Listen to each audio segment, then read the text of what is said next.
ಬಹುಪರಾಗ್ ಬಹುಪರಾಗ್ ಬಹುಪರಾಗ್.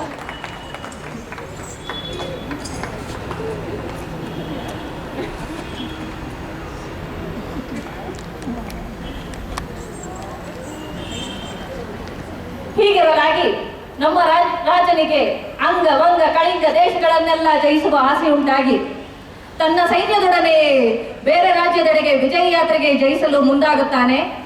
ಅದರ ಮುನ್ನ ತನ್ನ ಭವಿಷ್ಯವೇನೆಂದು ತಿಳಿದುಕೊಳ್ಳಲು ಒಬ್ಬ ಕರವಂಜಿಯನ್ನು ಬರಮಾಡಿಕೊಳ್ಳುತ್ತಾನೆ.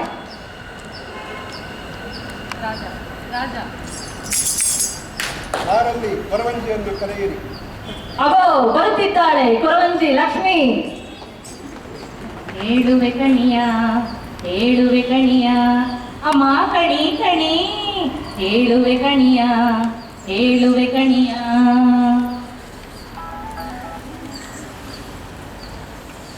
ಯವಿ ಯವಿ ಯವಿ ಯವಿ ಯವಿ ಬರುತ್ತೈತೆ ಬರುತ್ತೈತೆ ಕಾಲ ಬರುತ್ತೈತೆ, ದಂಡೆತ್ತಿ ಹೋಗುವ ಕಾಲ ಬರುತ್ತೈತೆ, ಮದುವೆಯಾಗುವ ಸುಯೋಗ ಬರುತ್ತೈತೆ, ಹೆಣ್ಣು ಮಗುವಾಗುವ ಯೋಗ ಬರುತ್ತೈತೆ, ಆ ಮಗುವಿಂದ ಅಪವಾದ ಬರುತ್ತೈತೆ, ಈ ಮಣಿಸ ಧರಿಸಿದರೆ ಒಳ್ಳೆದಾಗುತ್ತೈತೆ, ಬರುತ್ತೈತೆ ಬರುತ್ತೈತೆ ಕಾಲ ಬರುತ್ತೈತೆ, ಬರುತ್ತೈತೆ ಬರುತ್ತೈತೆ ಕಾಲ ಬರುತ್ತೈತೆ, ಅಮ್ಮ ಕಣಿ ಕಣಿ ಕಣಿ ಕಣಿ.